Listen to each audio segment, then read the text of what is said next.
Bueno, amigos, yo sigo con el profesor Kurt Nagelbonlez, abogado, profesor universitario, además un hombre que todo el mundo sabe, el acervo histórico que él es solo, es director ahorita, además del acervo histórico del Estado Zulia. Y veníamos conversando un poco de la historia de los Aticos a propósito de la reinauguración de tan importante vía y el esfuerzo que le ha puesto el gobernador Pablo Pérez al rescate de la vía. Sobre todo, ¿qué significó los Aticos para los extranjeros? Porque ahí fue el asiento básicamente de muchos de ellos, ¿no? Los Aticos es la historia de Maracaibo, o sea, el complemento de la historia del casco viejo. En la medida que fueron llegando los extranjeros, empezaron a buscar mejores condiciones de vida, que no se las ofrecía el casco central. Entonces se fueron yendo a la búsqueda, sobre todo del agua. Todas las grandes civilizaciones siempre han tenido el problema de la búsqueda del agua. Y por supuesto, todo esto lo va a ofrecer los Aticos. Además de eso, en los Aticos nos vamos a encontrar con otra serie de, por ejemplo, la Cabra Mocha y Josefita Camacho está en los Aticos. ¿Ah, sí? Sí, la primera tenería está en los Aticos, la primera fábrica de hielo está en los Aticos. Claro. La primera cervecería, la segunda, está en los Aticos. Y la primera iglesia que todavía se conserva, que es la iglesia de Cristo de Aranza, que era una ermita chiquitica que había en el Hato Mirasol, y luego el dueño de ese Hato Mirasol, que viene siendo mi tatarabuelo, construyó, porque tenía un hijo sacerdote, la iglesia de 1818, que es ahorita la iglesia más antigua colonial de Maracaibo. Ah, sí, la de Cristo de Aranza. La de Cristo de Aranza, no la de la Asunción ni la Milagrosa. Entonces todo eso fue determinando que los Aticos, ahí vivió por ejemplo el doctor Dañino, el doctor Cuenca, la familia Sin, el Monseñor Líquer, que lo decía cuando inauguró la vía tan bello. Exactamente. Qué importante, ¿no, doctor?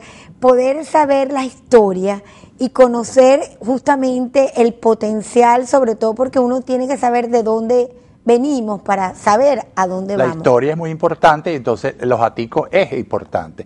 Y así sucesivamente se han hecho una serie de descubrimientos poco a poco que van determinando esa evolución de la ciudad. El que no tiene historia no sabe de dónde viene y por lo tanto no sabe para dónde va. Qué tristeza.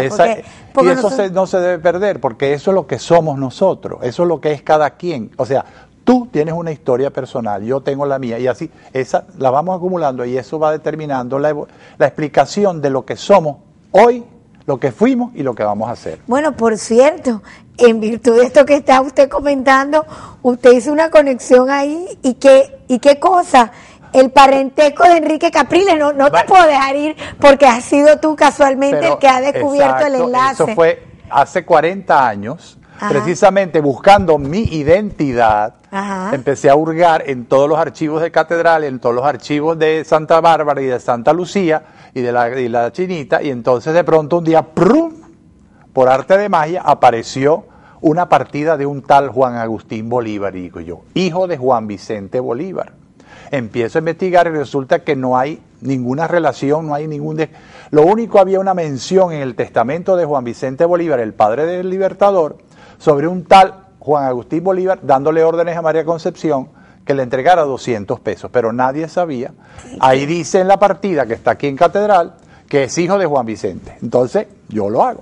La guardé, se la mando a la Academia de la Historia, se arma el gran alboroto porque al fin se determina que es un hijo de Juan Vicente, hermano del Libertador, que había nacido 30 años antes. Imagínate. Que el Libertador. O sea, porque el padre de Bolívar tenía 46 años cuando se casa con doña María Concepción, que tenía 14 años. Imagínate tú. Exacto. Entonces, bueno, y después yo empiezo a hablar, empiezo a recabar todos los datos de las diferentes familias. Como yo soy muy, muy amigo de los Chumaceiros, y los Chumaceiros, el papá de los Chumaceiros es de apellido Capriles, yo, sin nada de esto, de nada de lo que está pasando, me pongo a averiguar y armo el árbol genealógico de la familia Capriles. Bueno, yo conocí a don Armando, el abuelo del actual candidato, conocí a doña Laura y lo dejé ahí guardado. Pasa el tiempo, hay en Caracas un gran historiador, un gran genealogista que es Antonio Herrera Bellán, y está el doctor Juan Carlos Morales Mansur, que también se dedican a la genealogía. Nos empezamos a intercambiar información y de pronto, ¡pum!, ahorita, recientemente, hace 3-4 meses, nos empezamos a decir, chico, pero esto está, Capriles es sobrino del Libertador en 8º grado. No fue puede una cosa ser. Así que nos salió, pero y lo teníamos en secreto. Lo teníamos porque no sabíamos si a Capriles le interesaba o no le interesaba. De pronto alguien con esa tecnología hackeó, o sea, se metió en esa información que estábamos intercambiando. Nadie dio ninguna información. Y por lo menos los estudiosos que eran ustedes. Los tres que estábamos intercambiando las información. Claro. Entonces, porque el doctor Herrera hizo un gran trabajo de conexión. Juan Antonio Lozada Volcán está casado con una Dubuc que están emparentados, también había hecho otra investigación y Juan Carlos había hecho la descendencia de ese señor Juan Agustín Bolívar. Empatamos con el trabajo mío, empatamos con el descubrimiento mío y salió este... Le hackean la información y sale... No hackea la información, entonces La Verdad publica un artículo muy bonito, por cierto, muy pausado, muy tal. Nadie se la dio, yo no sé de dónde la salió. Y entonces es un periódico muy acucioso y sabe manejarse muy bien con la información. Y dicho sea de paso, la noticia la dio muy correctamente. Pero entonces lo que pasó fue que todo el mundo me empieza a insultar y decirme, bueno, cantidades de improperios. Yo digo, pero bueno, ¿qué tiene una cosa que ver con la otra? Díganme, tu descubrimiento es falso. Eso es mentira. Por esto, es mentira por esto, pero ¿por qué me tienen que insultar a mí? Entonces digo yo, bueno, ese es el espíritu que hay hoy en día. No sé. Entonces se armó un gran zaperoco y entonces yo digo, bueno, ¿cuál ha sido el problema? A todas estas, el candidato no ha dicho absolutamente nada. Luego vino el problema del retrato, el problema tal, el presidente... Que por cierto, me detengo ahí, solamente como mero comentario, porque uno tiene respeto y... uno, bueno, lo que le duele son los dineros que se gastan en estas investigaciones. El retrato de Bolívar tan alejado a lo que uno había visto en, bueno, hasta sin tanta gente que lo había estudiado. Yo no diría que es alejado. Ok. Tiene ciertas características, pero eso hoy en día lo puedes hacer perfectamente. Yo en el acervo te puedo manipular la foto. Ahora, tú coges, por ejemplo, hay bastante bibliografía, porque el Libertador era yoísta. Eso es bueno de recordar. Era un hombre que le encantaba que lo retratara, a diferencia de Urdaneta, que de Urdaneta no hay retratos. Es correcto. El Libertador se dejó retratar y hizo comentarios sobre sus retratos y les mandaba los retratos.